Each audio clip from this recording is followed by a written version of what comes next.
बर' हारिनि गाहाम इयुन नोजोर होग्रा बिटिआरनि गाहाय खुंगिरि रमद बर'आ जेब्लाबो सुबुंफोरखौ अनसायदों आरो अनसायदों।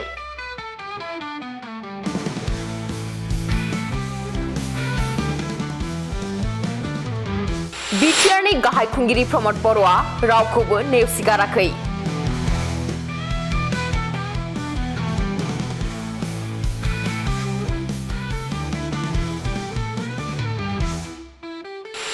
गासिबो हारि माहारिनि सुबुंफोरखौ समान नोजोरै नायदों बिटिआरनि गाहाय खुंगिरि रमद बर'आ।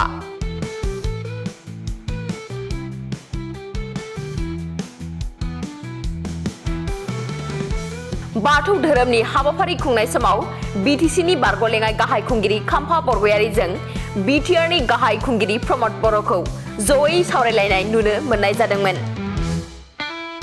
बेनि अनगायैबो थांनाय 8 डिसेम्बराव श्री श्री ठाकुर अनुकूल चन्द्र अदेबानि जयगुरुनि धोरोमनि हाबाफारिनि समावबो बिटिआरनि गाहाय खुंगिरि रमद बर' आरो बिटिसिनि बारग' गाहाय खुंगिरि हाग्रामा महिलारिखौ जयै बाहागो लानायखौ नुनो मोनदों।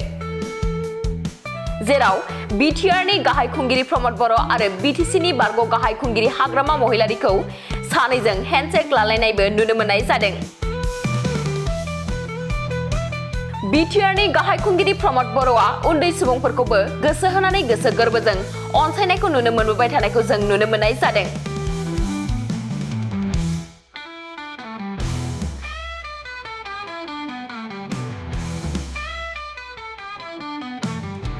नाथाय गुबुन फारसेथिंजाय बिटिसिनि बारग' गाहाय खुंगिरि हाग्रामा महिलारिया बुंदों रमद बर' हाथाव BTC बासाव। All issue to promote Boro Hatau BTC Basau. All issue to promote Boro Hatau BTC Basau. BTC Basau. Promote Boro Hatau BTC Basau.